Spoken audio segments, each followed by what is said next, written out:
Welcome to a new episode of Sleep Journey Through Lost Worlds, your podcast for relaxing, letting go, and learning. Are you familiar with our other Sleep Journey series, such as Sleep Journey Through the Universe? Tonight, we journey together to one of humanity's most extraordinary achievements, a place where nature and human ingenuity merge to create something timeless. Close your eyes, or let them rest softly if you prefer. Take a deep breath in through your nose and release it slowly through your mouth. Let the tensions of your day dissolve with each exhale. We are traveling back in time, back 2,000 years to the heart of the Arabian Desert, to a city carved from living stone. Petra, the rose-red city, a name that echoes through history like wind through narrow canyon walls. Our journey begins not in the city itself, but in the desert landscape that surrounds it.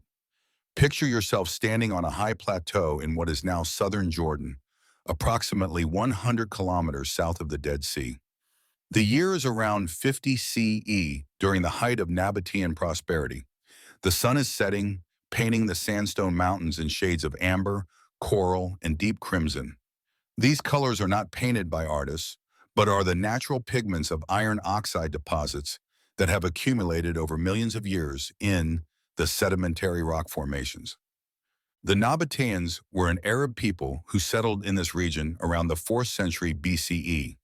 They were not city builders by tradition, but nomadic traders who understood something profound about the desert. Water is more valuable than gold. In a landscape that receives less than 100 millimeters of rainfall annually, they developed hydraulic engineering systems so sophisticated that modern engineers still marvel at their ingenuity. Let yourself breathe slowly as we descend from the plateau. With each breath, we move closer to the secret entrance of Petra, the pathway that has protected this city for millennia. This is what the Nabataeans called the narrow gorge that serves as the main entrance to their capital city. It stretches for approximately 1.2 kilometers, a natural geological formation created by tectonic forces that split the mountain in two. The walls rise up to 80 meters on either side, and in some places the passage narrows to just 3 meters wide. Above, the strip of sky appears as a ribbon of deep blue, soon to be scattered with stars. As you walk through the Sikh, let your fingers trail along the cool sandstone walls. Feel the striations, the layers of geological history compressed into stone. These layers tell a story spanning 180 million years, from the Triassic period through the Jurassic, when this entire region was covered by shallow seas. The alternating bands of red, white, yellow, and purple sandstone represent different environmental conditions: ancient beaches, river deltas, wind-blown dunes that solidified over incomprehensible spans of time. Look down at the channel carved along the side of the pathway. This is part of the Nabataean water management system. They carve channels into the rock walls of the Sag to divert flash floods away from the city center and to bring fresh water from the spring of Ain Musa, believed to be the biblical Moses' spring, located in the valley of Wadi Musa 7 kilometers away. The gradient of these channels is precisely calculated, dropping just enough to maintain water flow without causing erosion. Clay pipes, fitted so carefully that they remained watertight for centuries, once lined these channels. The Nabataeans understood that controlling water meant controlling trade routes, and trade was the lifeblood of their civilization. They positioned themselves at the crossroads of commerce, where the incense route from southern Arabia met the trade paths connecting Egypt, Syria, and Mesopotamia. Frankincense and myrrh from Yemen, spices from India, silk from China, precious metals, ivory, and exotic animals all passed through Nabataean hands. They charged taxes and provided security, water, food, and rest for exhausted caravans crossing the hostile desert. Continue walking slowly through the Sikh. Your footsteps are quiet on the ancient stones, worn smooth by countless travelers before you. 2,000 years of feet have polished this path. The walls seem to lean inward, creating an intimate corridor that builds anticipation. Here and there you notice carved niches in the rock face, small shrines where merchants would make offerings to the gods for safe passage. Many of these contain betyls, simple rectangular stones that represented Nabataean deities. The Nabataeans worshipped Dushara, the supreme male deity associated with mountains and fertility, and Al-Uzza, the powerful goddess linked with water and protection. The light is fading now, and the canyon walls glow with an inner fire as the last rays of sun illuminate the iron-rich sandstone. The temperature drops quickly in the desert. You pull your wool cloak closer, the same type of garment a Nabataean trader would have worn, dyed with precious pigments from the trade routes. And then, through the narrowest point of the sick, you catch your first glimpse. A vertical sliver of an impossibly ornate facade appears between the rock walls, glowing pink and gold in the dying light. This is Al-Khazneh, the Treasury, though it never held treasure. Your pace slows, and with a few more steps, the entire facade reveals itself, and you stop breathing for a moment. The Treasury stands 40 meters high and 25 meters wide, carved directly from the cliff face. But carved is too simple a word for what the Nabataeans achieved. They sculpted this monument from the top down, removing hundreds of cubic meters of solid sandstone with copper tools and infinite patience. There were no blueprints, no room for error. Each chisel strike was permanent. Let your eyes travel slowly up the facade. The lower level features 6 Corinthian columns, each precisely proportioned according to classical Greek architectural principles. Between the columns are carved figures, now weathered but once depicting Oz and mythological creatures. The central doorway leads to a large square chamber, empty now but once serving a ceremonial purpose we still debate. The upper level is more complex. A circular tholos, a cylindrical structure, sits at the center, topped with an urn that folklore claims held the pharaoh's treasure. Local Bedouin, believing this legend, shot at the urn for generations, trying to break it open and spill its riches. The bullet marks are still visible, but the urn is solid rock, as is everything else you see. There was never any treasure here, only the wealth of architectural genius and human ambition. The treasury was likely built during the 1st century BCE, probably as a royal tomb for Nabataean King Arabian IV, though some scholars suggest it may have been a temple. Its formal name, Al-Khazneh, comes from the Arabic word for treasury, but the Nabataeans would have known it by another name, now lost to history. Take a moment now to simply stand before this monument. Breathe in the cooling desert air. Feel the presence of all the people who have stood where you stand now.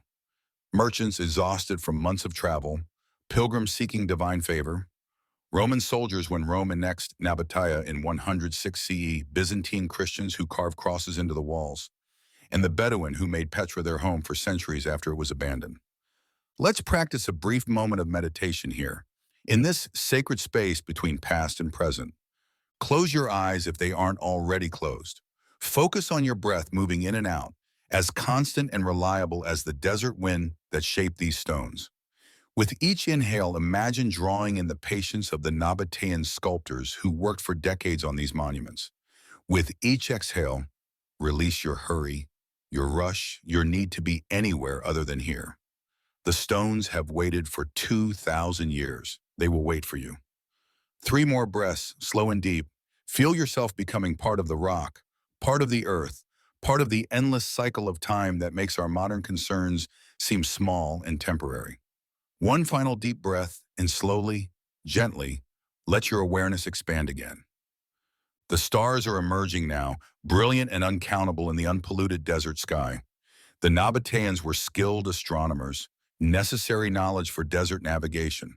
They tracked the movements of celestial bodies and incorporated astronomical alignments into their architecture. The treasury, like many Petra monuments, is oriented to capture specific solar angles at significant times of the year. We continue deeper into the city as twilight fades to night. Petra is much larger than most people imagine.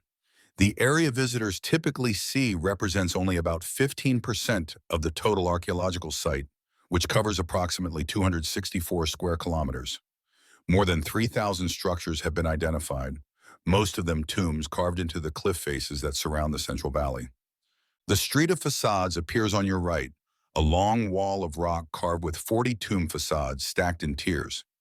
These are simpler than the treasury, representing earlier Nabataean architectural styles. The most common type is the pylon tomb, featuring a single rectangular entrance crowned with two ornamental pyramids. These tombs date primarily to the 1st century BCE and house Petra's middle class, the successful merchants and administrators who built their wealth on the caravan trade. As we walk down the ancient colonnaded street, imagine it as it was during Petra's golden age. Market stalls line both sides, selling exotic goods from 3 continents. The aroma of frankincense and myrrh mixed with cooking smells from food vendors preparing lamb stewed with dates and pistachios. Flatbread baking on hot stones and sweet pastries drizzled with honey. Languages blended in a cosmopolitan cacophony. Aramaic, the language of the Nabataeans, mixing with Greek, Latin, Arabic dialects, and the tongues of traders from India and even China. The Nabataeans developed their own language, a northern Arabic dialect written in an Aramaic script. Their inscriptions cover Petra, brief messages carved into stone, peace to name, or remembered biwa, name for good, or for the life of king's name. These simple statements connect us across millennia to people who felt the same needs we do: to be remembered, to honor loved ones, to express gratitude. Look to your left, where the great temple complex sprawls across several terraces. This structure, only partially excavated and still revealing secrets, covers approximately 7,500 square meters. Excavations in the 1990s uncovered a small theater-like structure within the temple that could seat approximately 600 people, leading archaeologists to debate whether this was a temple, a royal palace, or a council chamber. The Nabataeans left us their monuments, but precious few written records explaining their purpose. The engineering sophistication becomes more apparent the deeper we explore. Everywhere you look, there are cisterns, channels, and ceramic pipes for water collection and distribution. Petra could support a population of approximately 20 to 30,000 people in a desert environment by capturing every drop of the limited rainfall and channeling it through an extensive network to cisterns carved deep into the bedrock. Some of these cisterns could hold hundreds of cubic meters of water, enough to sustain the city through long dry seasons. The theater appears before us, carved into the hillside with typical Nabataean ambition. It originally seated approximately 3,000 spectators in 45 rows of seats arranged in a semicircle around the orchestra floor. The theater was carved from the living rock around the 1st century CE, unfortunately destroying several earlier tomb facades in the process. This demonstrates how Petra evolved, with later generations sometimes sacrificing earlier monuments to create new structures reflecting changing cultural influences. When Rome annexed Nabataea in 106 CE, creating the province of Arabia Petraea, Petra did not immediately decline. The Romans enhanced some structures, added paved roads, and integrated the city into their empire. But the trade routes were shifting. New maritime routes around the Arabian Peninsula made the overland caravan paths less profitable. The Sassanid Persians disrupted Eastern trade. Christianity's rise diminished demand for frankincense and myrrh, previously essential for pagan religious ceremonies. Let's climb now, up the 800 rock-cut steps toward Ad-Dir, the monastery. Take your time. Your legs grow heavy with each step, but this is a pleasant tiredness, the satisfying fatigue of purposeful movement. The steps are worn, uneven, sometimes steep. Nabataean feet carve these stairs into the mountain. Roman soldiers climbed them. Byzantine monks, who gave the structure its current name, walk this path daily. The night air is cool against your face. The stone walls on either side still radiate the day's accumulated heat. Somewhere in the darkness, you hear the call of an eagle owl, a sound that has echoed through these canyons since long before humans arrived. After climbing approximately 45 minutes through winding passages and up countless stairs, you emerge onto a flat area, and there before you, even more massive than the Treasury, stands Ad-Dir. This monument measures approximately 50 meters wide and 45 meters high. Its facade follows a similar design to the Treasury, but with bolder, simpler lines more suited to its remote location and later construction date, probably the mid-1st century CE. The monastery likely served as a temple dedicated to the deified Nabataean king Obodas I, who died in 85 BCE. After the Nabataean period, Byzantine Christians used the structure as a church, carving crosses into the interior walls. The large urn at the top, like the one on the Treasury, is carved from solid rock and stands 9 meters tall. Sit here for a while on the smooth stone. The view from this height encompasses much of the Petra Valley and the mountains beyond, fading into darkness under the immense star field above. The Milky Way stretches across the sky like a river of light, just as it appeared to the Nabataeans, who called it by names now forgotten. Consider what it meant to create these monuments. The Nabataeans had no power tools, no explosives, no modern engineering calculations. They had copper chisels, stone hammers, and geometric knowledge passed down through generations. They had time, patience, and a vision of permanence. These tombs and temples were meant to last forever, to defy death itself by preserving memory in stone. And they succeeded. Long after their language fell silent, long after their trade routes shifted to other paths, long after their kingdom was absorbed into larger empires, their architecture speaks to us. This is humanity's superpower, our ability to transform ideas into reality, to impose meaning onto raw matter, to create beauty that outlasts our brief lives. But the Nabataeans also understood something we are learning again in our time. They knew that civilization in a harsh environment requires harmony with nature, not domination of it. Their water systems worked with natural topography, using gravity and carefully observed natural patterns. They didn't try to fight the desert. They found ways to thrive within its constraints. Petra was finally abandoned in the 7th century CE, following a series of earthquakes and changing economic conditions. The Bedouin knew of its existence, and local people never truly forgot it, but it faded from European awareness. In 1812, Swiss explorer Johann Ludwig Burckhardt became the first European in modern times to document Petra, disguising himself as a Muslim pilgrim to gain access to the site.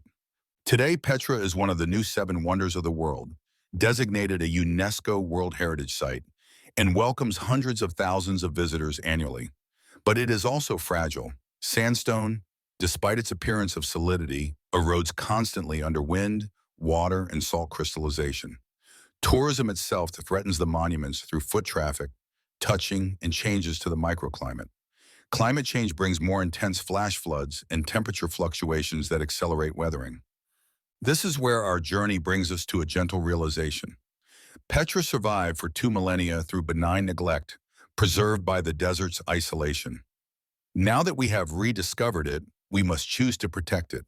The same choice faces us with all the wonders of our planet, from ancient monuments to pristine ecosystems, from the deep oceans to the atmosphere itself.